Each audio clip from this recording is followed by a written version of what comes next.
After World War II, America made this huge promise to its returning soldiers. But what if that promise was locked away?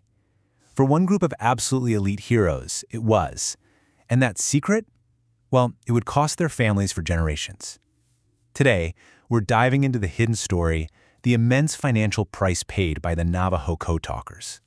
So at the heart of this whole promise was the GI Bill. And listen, this wasn't just some thank you for your service pat on the back. No, this thing was a powerful engine designed to literally build the American middle class. We're talking college tuition, job training, and this is the big one, low-cost home loans. For millions of vets, this was the key that unlocked a prosperous life after the war. But imagine this. You're handed that key, right? But it just doesn't fit the lock. That's exactly what happened to the Navajo Code Talkers. Their service was so top secret that the very system set up to reward them, well, it couldn't even see them. That promise of prosperity, it was completely locked away. Okay, Section 1, the secret on the record, how classified service became an economic barrier. So how in the world did this happen?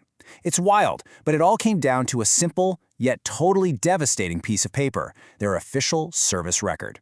You see, their classified service didn't just hide their heroism, it became a direct, and I mean insurmountable, economic barrier. And just look at this comparison, it's just stark. On the left, you've got these specialized roles, right? Marine Raider, communication specialist, these were the jobs that guaranteed a veteran priority access to all those benefits. But then you look at the right, that's what was on a Code Talker's official record. Instead of communication specialist, their files would often just say basic infantry, or even, get this, janitor. There was just no official record of their true, absolutely war-winning contribution. None. And this right here, created an impossible catch-22.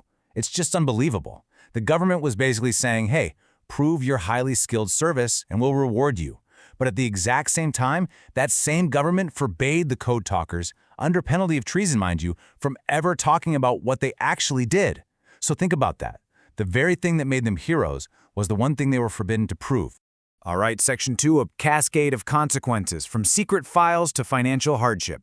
Because this one single issue, that classified record, it didn't just cause one little problem. No way. It triggered this devastating chain reaction, a cascade of economic losses that would be felt for decades.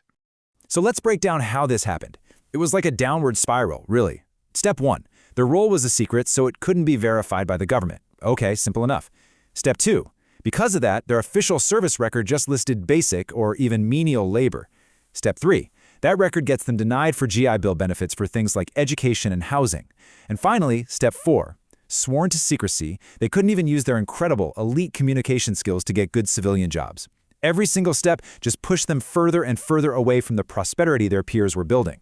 0. Just let that number sink in for a second. 0. That's the number of home loans accessible to the Code Talkers through the GI Bill. 0. This was one of the most powerful wealth-building tools in all of American history, and they were completely shut out. I mean, for the men whose secret code was literally unbreakable, the system that was supposed to help them, it was completely broken. And this was a total systemic failure. You have to understand, it wasn't just about losing out on a house. It was so much bigger. It was being denied a college education through the GI Bill. It was having these world-class, absolutely life-saving skills in linguistics and communication that were completely useless on a resume because you couldn't talk about them. At every single turn, their paths to a better life, to prosperity, were just blocked. Okay, Section 3, the price of silence, an echo through generations. And this is so important because the impact of all this, it didn't just stop with the Code Talkers themselves. Oh no, the economic consequences of their silence, it echoed down through their families, through their entire community, creating this profound long-term disadvantage. So to really get a handle on this echo, we need to talk about something called generational wealth.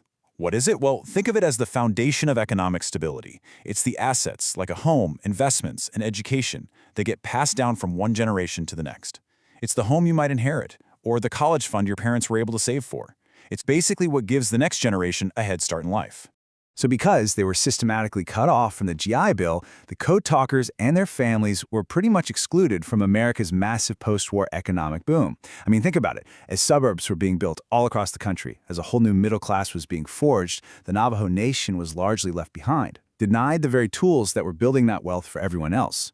It's just such a paradox, isn't it? Their service secured a nation's future, but their required silence cost their own.